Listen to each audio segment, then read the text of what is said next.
जो निरंतर प्रतिदिन नियमित पार्टी की तरफ से हो रही है, उसी कड़ी में कुछ बातें मैं जोड़ने के लिए आपके बीच में उपस्थित हुआ। जैसा कि आप जानते हैं कि आगामी 17 जुलाई को भारत के यशस्वी प्रधानमंत्री, दुनिया के सर्वाधिक लोकप्रिय जननेता और पूरे विश्व में एक सर्वमान्य प्रभावशाली नेतृत्व के तौर पर जिन्होंने अपनी पहचान बनाई है, श्रद्धेय श्रीमान नरेंद्र मोदी जी, वह हमारे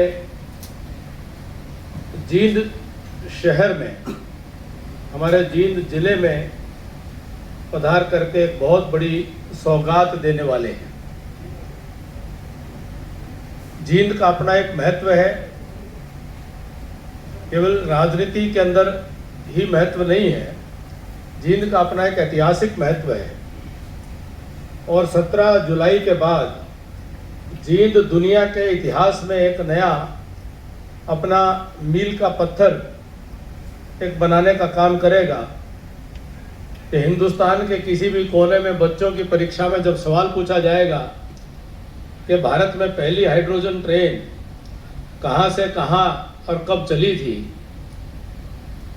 तो प्रधानमंत्री श्रीमान नरेंद्र मोदी जी के कर कमलों से 17 जुलाई 2026 को दिल्ली से चल करके और जींद जाने वाली भारतवर्ष की सबसे पहली हाइड्रोजन ट्रेन का उत्तर तमिलनाडु से लेकर के और कश्मीर तक के छात्र छात्राएं भविष्य के अंदर आने वाली सदियों तक ये उत्तर दिया करेंगे। क्योंकि हाइड्रोजन ट्रेन की जो प्रणाली है, यह अपने आप में एक वैज्ञानिक चमत्कार भी है, जिसकी पूरी दुनिया अपने पर्यावरण को ध्यान में रखते हुए और साथ साथ ईंधन की कीमतों को ध्यान में रखते हुए नई तकनीक के माध्यम से जो सामान्य जन के लिए पूरी दुनिया के अंदर ऐसा कौन सा फ्यूल हो सकता है जो स्थायी समाधान बने, पर्यावरण की दृष्टि से भी और खर्च की दृष्टि से भी, उसमें सबसे महत्वपूर्ण हाइड्रोजन के ऊपर पूरी दुनिया ने आस लगाई हुई है। और भारतीय रेल ने यह चमत्कार करके दिखाया और प्रधानमंत्री जी ने इसका फैसला कि पहली ट्रेन दिल्ली से लेकर के जींद तक जाए, ये हम सब के लिए एक बहुत बड़े सौभाग्य की बात है।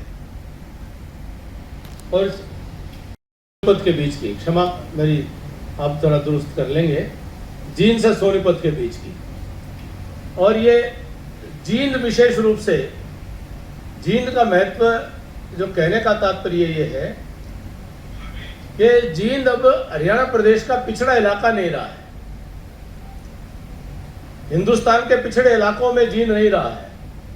2014 से पहले जब जींद की चर्चा आती थी तो हरियाणा के सबसे पिछड़े जिले के तौर पर जींद को सामान्य तौर पर लोग बात करते थे। अधिक से अधिक इसका राजनीतिक महत्व, रैलियों में संख्या भरने को, उससे ज़्यादा इसका राजनीतिक महत्व नहीं माना जाता था। संघर्षी इलाका था, मेहनतकश किसान मजदूर का इलाका, लेकिन कहीं ना कहीं विकास की दौड़ में ये पिछड़ा हुआ इलाका है। 2014 से लेकर आज जींद एक बहुत बड़ी छलांग लगा चुका है। आज मेरे ख्याल से 9 नेशनल हाईवे जींद से गुजर रहे हैं। मेडिकल कॉलेज हमारा शुरू हो रहा है। जींद के नगर के अंदर की विकास की एक नई कहानी लिखी जा चुकी है और जींद के लोगों में एक नया आत्मविश्वास दिखाई दे रहा है। और जींद की आर्थिक उन्नति की रेल जो है वो भी चल पड़ी है और हाइड्रोजन ट्रेन का आना वो जींद की आर्थिक उन्नति को और ज़्यादा तेज करने का काम करेगा। कि जिन रेल के माध्यम से सीधा बड़े औद्योगिक नगरी के साथ में जुड़ने का काम करेगा। और मोदी जी का जींद के प्रति और हरियाणा के प्रति अपने आप में एक लगाव हम सब से छुपा नहीं है। जब वो हरियाणा प्रदेश में और इस क्षेत्र में संगठन मंत्री के नाते और प्रभारी के नाते भी रहे, तो पूरे इलाके का उन्होंने प्रवास किया हुआ है और उनको इस पूरी धरती से ही कहीं ना कहीं प्यार है।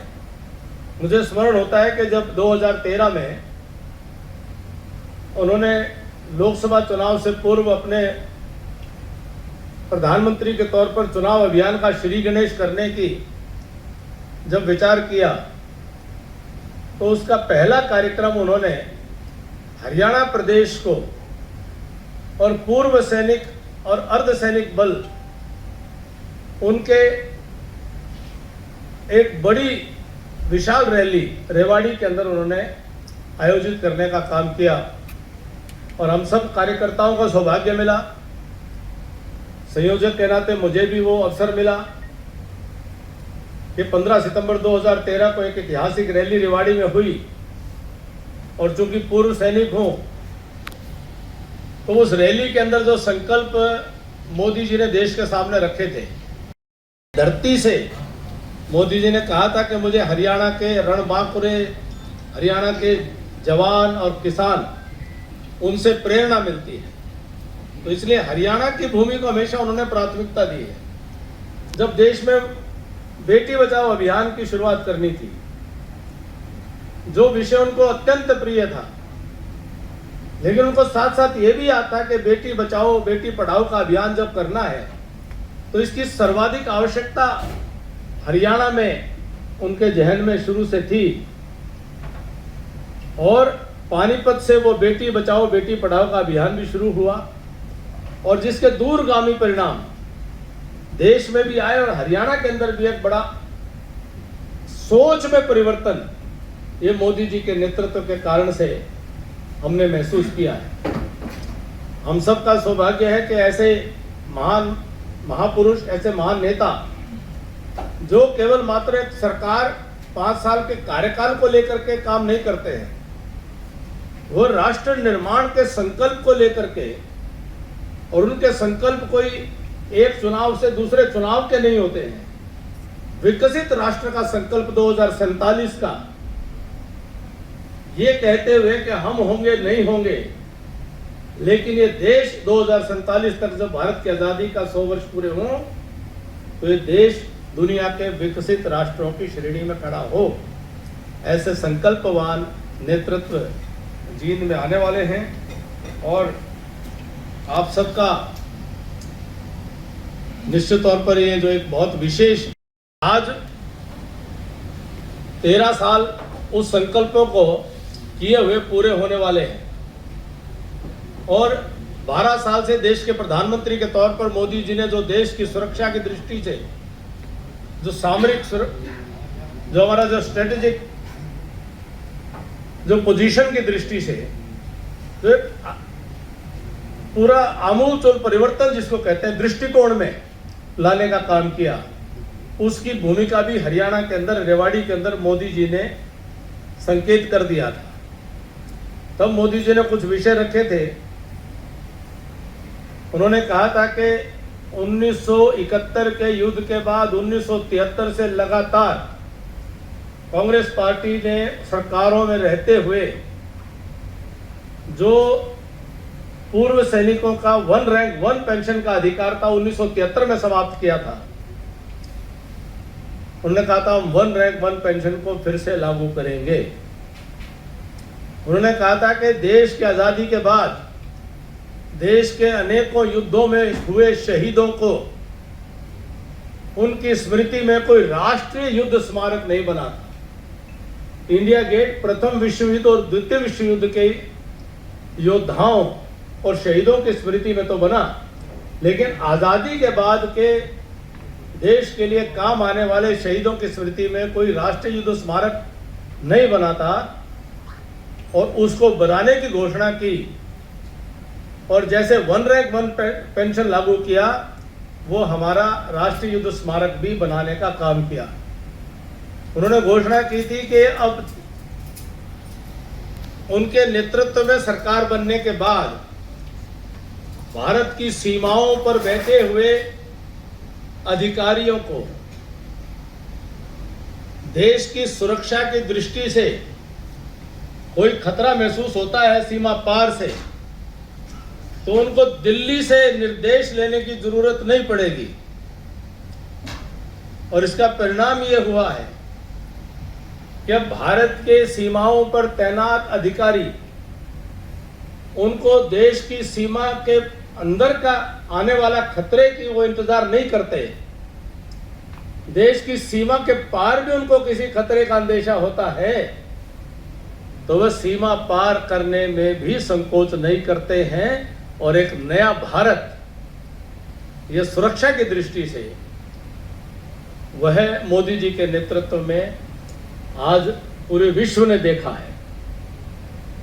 मोदी जी 3 राष्ट्रों के अभी दौरे पर हैं और कल ऑस्ट्रेलिया मेलबर्न में थे और वहाँ पर उन्होंने बड़े खचाखच बड़े स्टेडियम में ऑपरेशन सिंदूर का जिक्र करके कहा कि धमाका पाकिस्तान के अंदर, गहरे अंदर आतंकी ठिकानों पर, वह एक बानगी, केवल उन आतंकी ठिकानों ने उसका कहर नहीं देखा, केवल पाकिस्तान ने उसका कहर नहीं देखा, उसका पूरी दुनिया ने महसूस किया कि ये भारत अब अपने ऊपर आने वाले खतरों को भांप करके कार्रवाई करेगा, ये नहीं कि कोई अंदर आकर के और हमले कर जाए। के स्वागत में पूरा जींद बड़े उत्साह में है। जींद के आसपास के इलाके चारों तरफ गांव-गांव में उनके आगमन को लेकर के बड़ा उत्साह है और बहुत ही शानदार और जानदार और बहुत भव्य और दिव्य कार्यक्रम हम सबको देखने को मिलेगा। केवल हम कार्यकर्ता ही उत्साहित नहीं है, बल्कि पूरी जनता उत्साहित है और आप सबके चेहरों को देख करके लग रहा है कि आप भी हमसे भी ज्यादा उत्साहित हैं।